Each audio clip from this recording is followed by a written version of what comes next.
muito obrigada pelo convite, professor Hélio Dias, e parabenizar pelo seu trabalho que vem sendo feito no IFEPESP. Gostaria também de cumprimentar meus ilustres colegas, o Anderson, o professor Roberto, Marcelo Moraes. Eu vou aqui trazer também algumas reflexões, mostrando números e que eles nos deem base de uma reflexão do papel das agências de fomento para a ciência, tecnologia e inovação.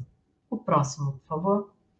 Então, eu trouxe aqui dados do dispêndio brasileiro, né, em pesquisa e desenvolvimento, com uma porcentagem do PIB brasileiro.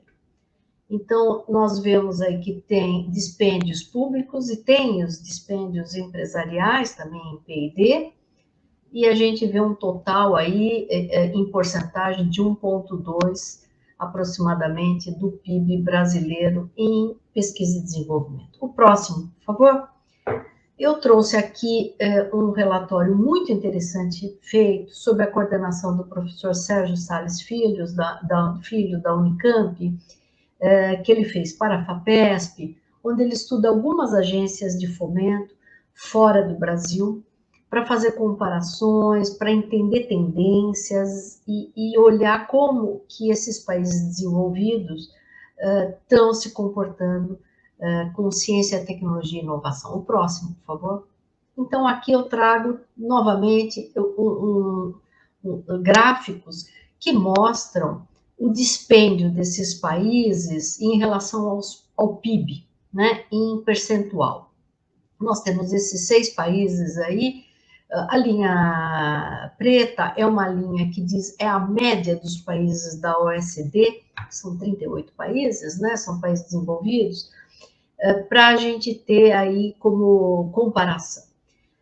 Nós vemos na China, que é o primeiro gráfico à esquerda em cima, a linha da China é azul, a gente pode ver como essa linha realmente está aumentando muito nos últimos anos, o que mostra como que a China tem visto a questão de pesquisa e desenvolvimento, né? Então, a gente está vendo dados de praticamente 20 anos. Na França, a gente vê uma constante aplicação também do seu PIB, 2,2%, ou seja, 1% a mais do que o nosso em relação ao PIB, e eles têm um PIB maior. África do Sul é abaixo, né?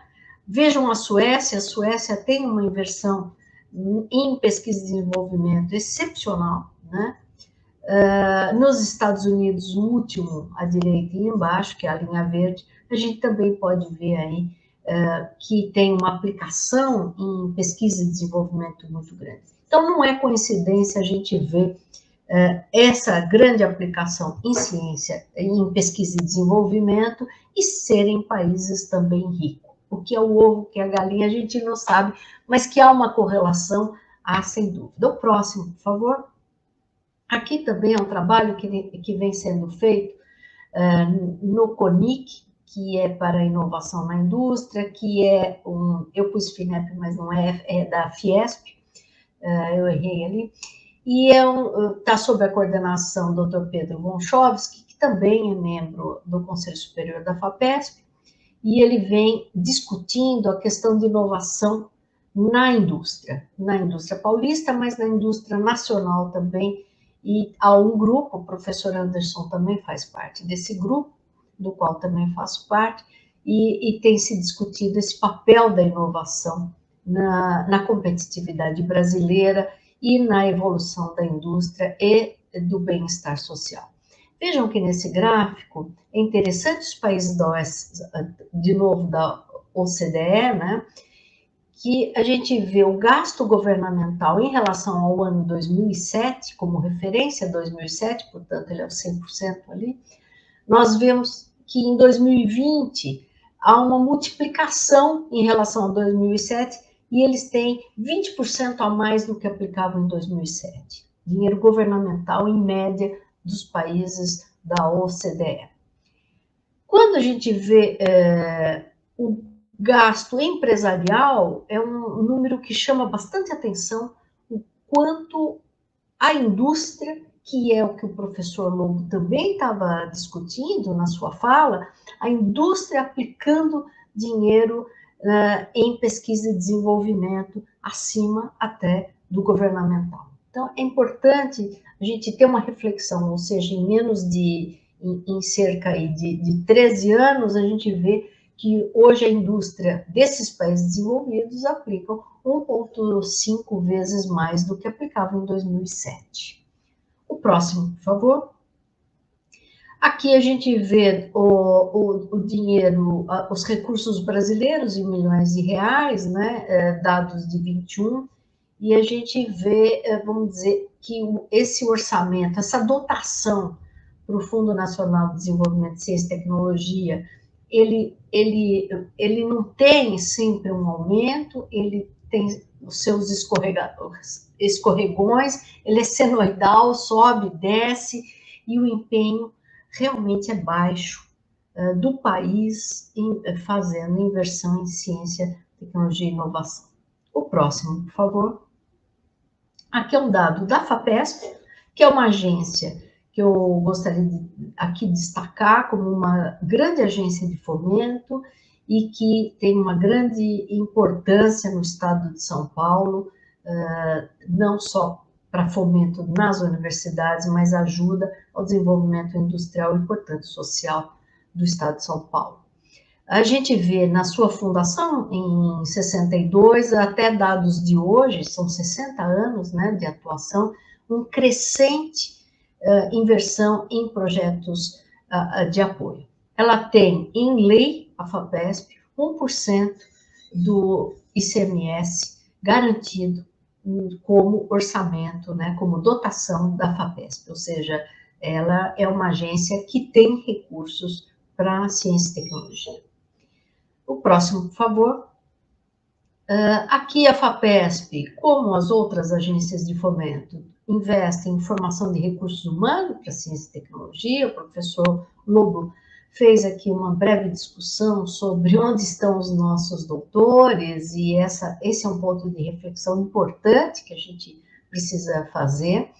A pesquisa para o avanço do conhecimento, o conhecimento geral, tem um ponto aqui que está destacado como pesquisa para inovação, ou seja, a aplicação do conhecimento da ciência básica e da tecnologia para a inovação e, portanto, isso tornando-se produto, processo, isso tornando-se negócio.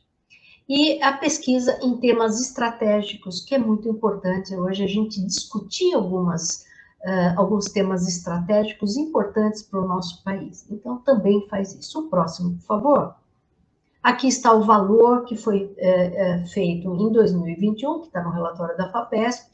A FAPESP fazendo aplicação de 1 bilhão de reais no ano, e nessas diversas áreas de fomento que estão aí, eu gostaria de fazer um destaque para a pesquisa para a inovação, que é algo que nós estamos aprendendo a fazer, né, e que ainda tem 8,6% apenas, eu gostaria de destacar, que essa seria, vamos dizer, uma das formas da gente contribuir cada vez mais a ciência, a tecnologia, para a indústria e para a sociedade. O próximo, por favor. Ainda no relatório do professor Sérgio Salles Filho, ele traz vários pontos das agências de fomento no exterior, mas eu gostaria de destacar 2 pontos também para uma reflexão, que é você ter planejamentos estratégicos, ou seja, não ser apenas uma bancada que recebe ali as solicitações, isto também, mas ela também poder ser proativa e priorizar alguns temas, ou seja, a gente vê isso em outras agências de fomento internacionais e é muito interessante. Dar a liberdade ao pesquisador, mas ao mesmo tempo fomentar alguns temas. E o último ali da lista que eu gostaria de destacar, que é essa rede colaborativa. Então, hoje, as pesquisas de maior complexidade, as pesquisas, vamos dizer, que podem impactar para a sociedade e também para o enriquecimento da indústria, e, portanto, de todos, e tornar o país mais competitivo, está numa colaboração, pesquisas colaborativas entre instituições com talentos complementares, e também a pesquisa internacional, para que a gente possa estender esses braços em outros países e poder ter essa rede de influência. O próximo, por favor, eu estou finalizando.